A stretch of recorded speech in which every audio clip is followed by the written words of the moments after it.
Cake কাটার মাধ্যমে অনুষ্ঠানের পরবর্তী ধাপে অগ্রসর। আমি অনুরোধ করব আমাদের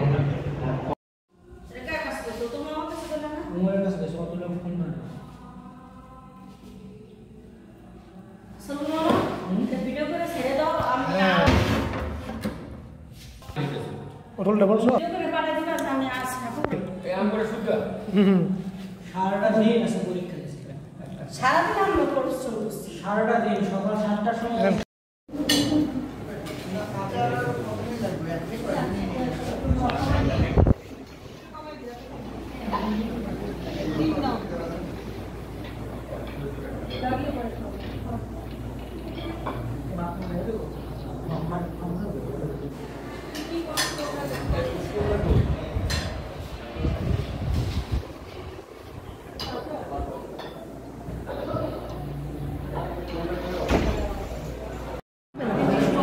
সত্যি সবার বেশি এগুলো কেক দিই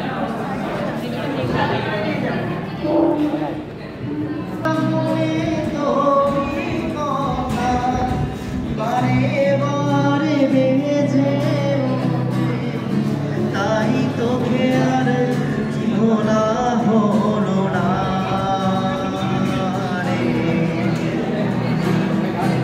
এই জ্বালায় আর প্রাণে সহে না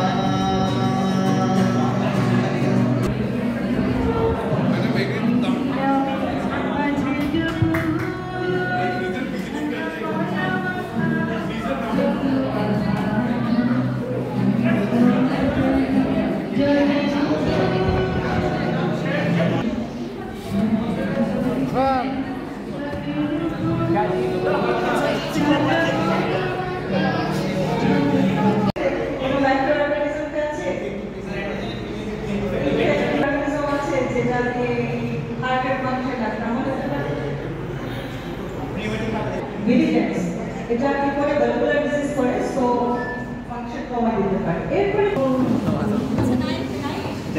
স্কুলের শুভেচ্ছা জানার জন্য প্লিজ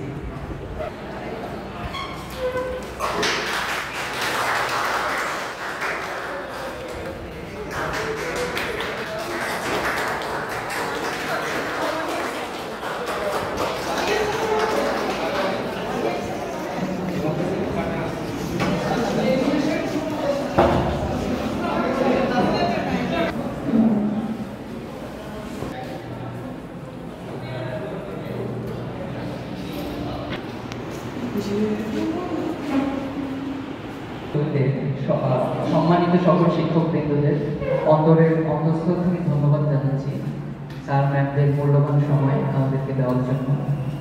আমাদের আজকের অনুষ্ঠানটা করার প্ল্যানিং অনেক আগে থেকেই ছিল। আমরা যখন আমাদের থার্ড প্রফে পাই তখনই মোটামুটি একটা প্ল্যানিং আমাদের ছিল যে আমরা একটা অনুষ্ঠান করব, কিন্তু বিভিন্ন বাস্তবতার কারণে দুঃখজনকভাবে হয়ে ওঠেনি। তো শেষমেশ আমরা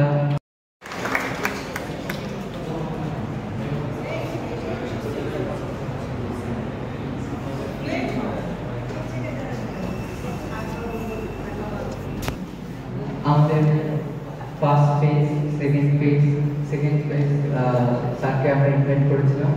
দুঃখজনকভাবে স্যারের হঠাৎ করে কাজে দেখার কারণে স্যার উপস্থিত হতে পারেন। আমাদের থার্ড ফেজের স্যার আছেন, ম্যাম আছেন এবং আমরা কততম ব্যাচ কততম ব্যাচ 6 নাকি 5 আমি জিজ্ঞেস করি। তো এখন আবার আমার কল হলো যে সবাইকে দেখে আমার খুব ভালো লাগলো যে এরা সবাই আমার সিক্স ব্যাচ।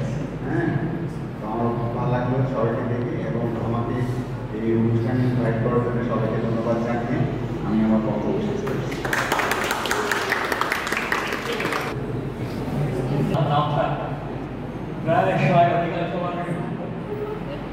আগের যুগে হইলেও বুঝছো আমাদের বাবা মা কত ডিজিটাল ছিল দেখছো, আমি খুব বেশি কম না বুঝছো। আমার পুরা নামটা হচ্ছে আমিনুর রহমান। প্রায় অধিকাংশ বিষয়ে ওরা ভালো রেজাল্ট করছো, এই আয়োজন করছো, আয়োজনের সুযোগে তোমাদেরকে যখন ছাত্রীরা বললাম তোমাদেরকে একসঙ্গে দেখলাম, মাঝে মাঝে বিচ্ছিন্নভাবে দেখা হয়। আমরাও একত্রিত হওয়ার একটা সুযোগ পেলাম।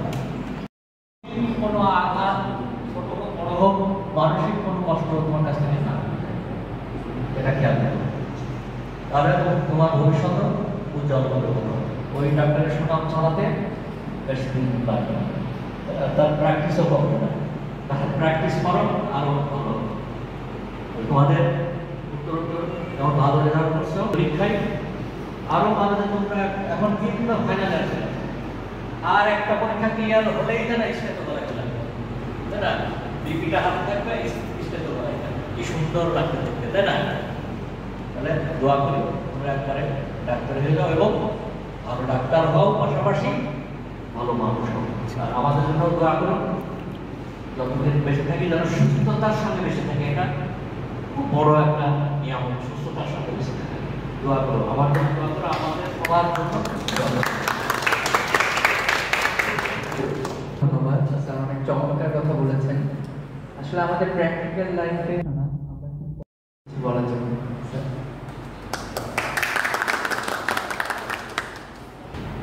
তোমাদেরকে আমাদের এখানে থাকার জন্য থ্যাংক ইউ। তোমাদেরকে অনেকদিন পর দেখে খুব ভালো লাগছে। তোমরা আমাদের ফেস পাস করে গেছো আরো অনেক আগে, 2 বছর আগে। ওরা যখন ছিল তখন কমিউনিটি মেডিসিন সেকেন্ড ফেজে ছিল, এখন আমরা একটু প্রমোশন পাইছি, কমিউনিটি মেডিসিন এখন থার্ড ফেজ। যাক, অনেকদিন পর তোমাদের সবাইকে দেখে ভালো লাগছে। আরিফ স্যারকে বেশি কিছু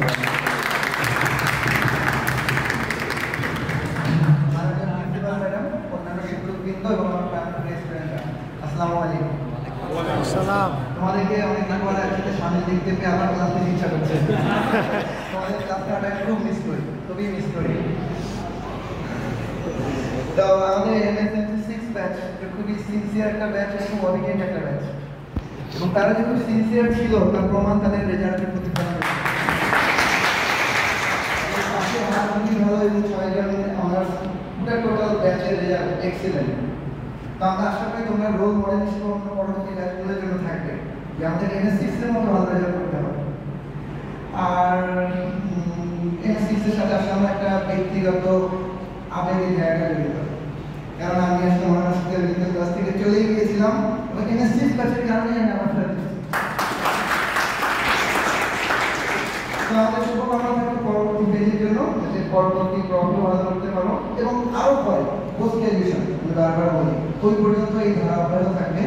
এবং একটা ছোট চাওয়া, বারবার যেটা বলি, হ্যাঁ ডাক্তার হয়েছে একটা ফোন যেন পাই, পোস্ট গ্রাজুয়েশন চান্স পেয়েছে একটা ফোন যেন পাই। এই ফোনের দাম আমাদের কাছে অনেক বেশি। ঠিক আছে, ধন্যবাদ সবাইকে।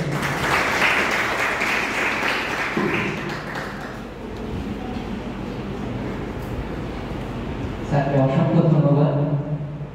আসলে স্যারকে যত ধন্যবাদ দেওয়া হোক তত কম। আসসালামু আলাইকুম।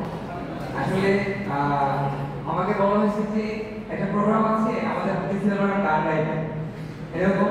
তো যখন শুনলাম খুব ভালো লাগলো যে আসলে এটা একটা সাংস্কৃতিক প্রোগ্রামের মতো সবাই আমরা আসবো। আসলে ভারী কোনো কথা বলতে চাই না, আমাদের এখানে ম্যাডাম আছে, সবাই যারা আছে আমরা গান শুনতে চাই। আর কিছু যদি আরো সাংস্কৃতিক কিছু থাকে, কবিতা তারা আছে, তোমার কবিতা আপনাদের শুনবো, এই শুনতে চাই। আর ফিফথ একটা কথা বলি, সবাইকে একসাথে দেখে আসলে খুব ভালো লাগছে।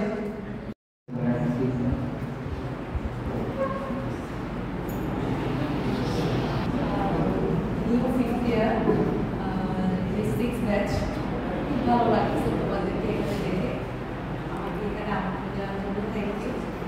আর তোমাদের কি বলবো, আমাকে তো ক্লাসের টাইমে বিরক্ত অনেক কথা বলি। আজকেও ক্লাস ছিল সকালে, ওদের সাথে দেখা হয়েছে, সুন্দর লাগতেছে, আর কিছু বলতে চাই না। Thank you.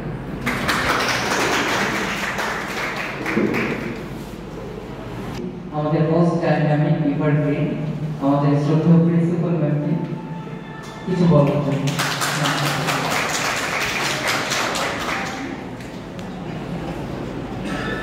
একটা মেয়ে আছে, ওকে কিছু বলার জন্য আমার মনে হয় তোমাদের বলা উচিত। আচ্ছা, ও এখন পরে আজকে যেটা মনে হচ্ছে এখন যে এতগুলো পেজ একসাথে, তার তেমন একটা ভালো ইন্টিগ্রেটেড ক্লাস। এই ক্লাসের টপিকস আজকে কি হতে পারে? শুরু থেকে যে জিনিসটা তোমরা এখানে পেয়ে আসছো অনেক কিছু কম, কিন্তু আমরা প্রতিটা ফেজে এই জায়গাটা ফেস করি। ইভেন আফটার পাস করার পরেও জীবনে আমরা এটা ফেস করবো। এই জিনিসটা কি হতে পারে? কোন বিষয়টা দিয়ে আমরা ভাবতে পারি? Anatomy, heart, right. হার্টটা আমরা সবসময় দেখি যে পা থেকে পা হাতে নেওয়া হতো, তাই না? হার্টটাকে নিতে হয় পা থেকে আমাদের। হার্ট থেকে শুরু হয়ে যাচ্ছে। এই হার্টের পার্টগুলো তোমরা বলেছো ফার্স্ট ফেজে। এবার যখন ফিজিওলজিতে আসছো তখন হার্টের function, heart rate, course of contraction, সেগুলোকে করাচ্ছে কিছু নিউরোট্রান্সমিটার ওরা বলছে, তাই না? হার্ট থেকে আমরা কি পেয়েছিলাম প্রথমে জীবনে? ভালোবাসা, মায়ের প্রতি ভালোবাসা, বাবার প্রতি ভালোবাসা। তাহলে হার্ট দিয়ে আমাদের যেটা হচ্ছে বন্ধুদের প্রতি ভালোবাসা। এরপর যখন নেগেটিভ আসছো, হার্ট দিয়ে কি শেখা শুরু করেছো?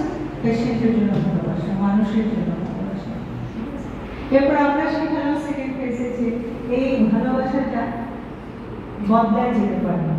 এরকম কাউকে দেখলে হার্টবিট বেড়ে যায়, তার মানে অ্যাড্রিনালিন সিক্রেশন হয়, হয় না? হ্যাঁ, ভালো হার্টবিট বলতো কেউ কাউকে দেখলে হার্ট রেটটা বাড়ছে, তার মানে ভালোবাসাটা বাড়ছে, অন্যরকম ভাবে আসছে ফিজিওলজিক্যালি।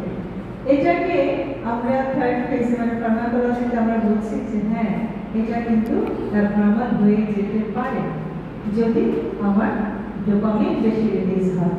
তখন এটাকে আমরা বলি যে ভালোবাসায় অঙ্গ হয়েছে, লাভ লাইফ। সেখানে আমরা বলি সাইকোসিস ডেভেলপ করতে পারে, আমরা তখন অ্যান্টিসাইকোটিক ড্রাগস থাকে। এবার যখন আসি কিট কেয়ারে, তখন দেখি যে হ্যাঁ, এমন কিছু পেশেন্ট আসছে যারা এই রিলেটেড হার্টের অসুখ নিয়ে আসছে।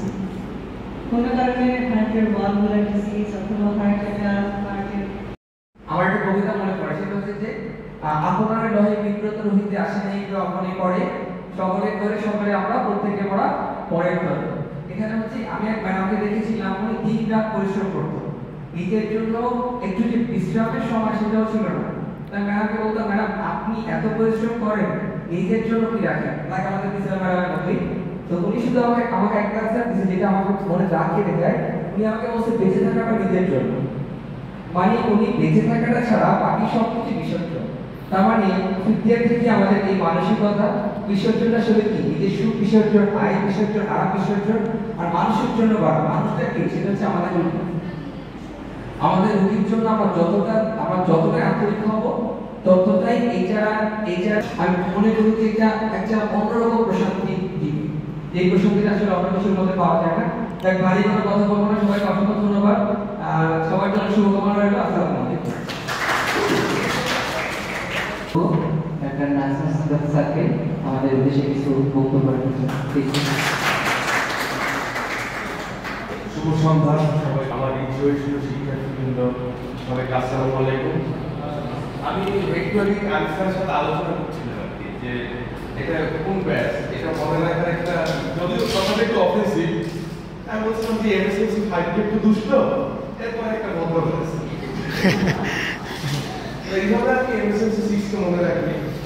তো ভালো, তোমরা এখন 5th ইয়ারে আসো, আশা করি সামনে তোমরা আরো ভালো করবে, তোমাদের জন্য শুভকামনা। সাথে সাথে আমি চাই যে সেবা করো, সবকিছুর সাথে আমি সম্মত। এরপরও অ্যাজ এ হিউম্যান বিং তোমাদের নিজস্ব একটা জীবন আছে, enjoy it. You can enjoy it by treating your patients. You can enjoy it by having to আপনাদের মতো গান বাজনা করে সাথে কাজ করে, ঠিক আছে? আমি নতুন জিমে জয়েন করছি, আমাদের নিজেদের জন্য, ঠিক আছে, রোগীদের জন্য আমরা করবো, কিন্তু আমার নিজেদের জন্য কিছু করতে হবে। কারণ আমি অনেক দেখছি যে এক পর্যায়ে আমরা ফ্রাস্ট্রেট হয়ে যাই যে আমি নিজের জীবনের জন্য কি করছি, ঠিক আছে? তো নিজের জীবনের জন্য করতে হবে, মানুষের জীবনের জন্য করবো, এটাই আছে। আচ্ছা, সবাইকে ধন্যবাদ জানিয়ে আমি আমার বক্তব্য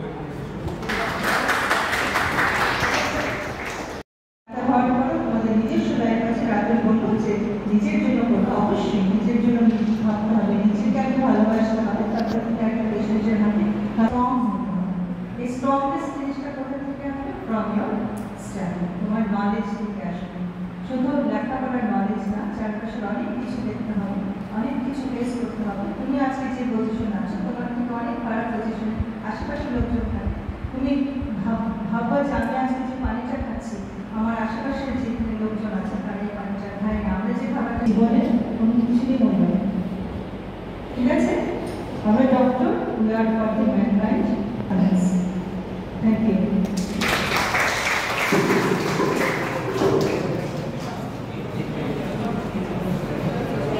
অসংখ্য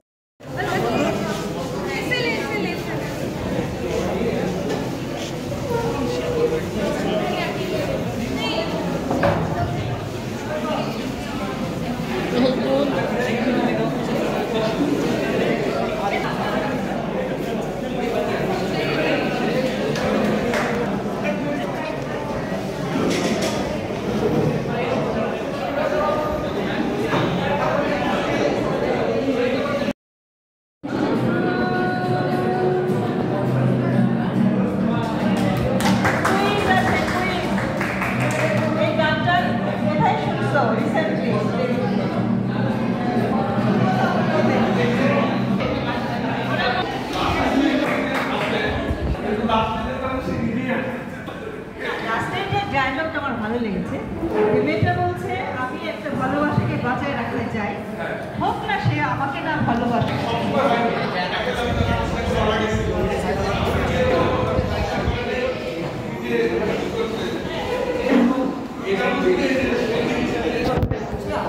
আমার ভাই তোর একটু বল, একটা কেক কাটতে কি এত মানুষ লাগে? সবাই একটু বসি, সবাই একটু বল। এখানে এত হেসেল করার দরকার আছে? যে জিনিস শেষে হচ্ছে এখান থেকে যে বস কাটা হয়ে গেছে।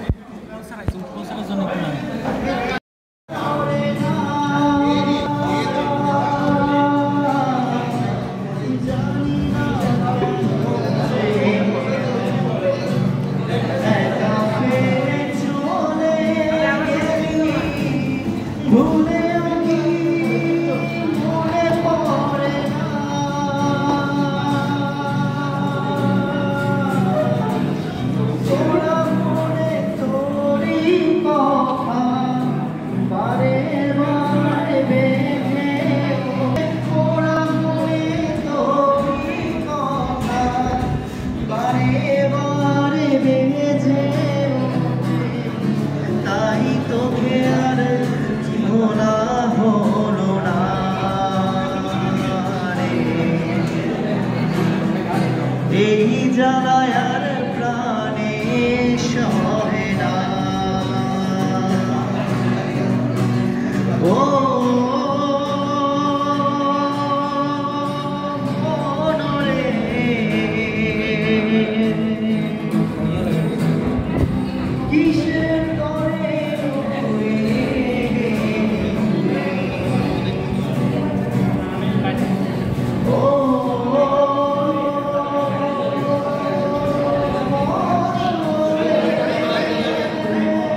বাহ বাহ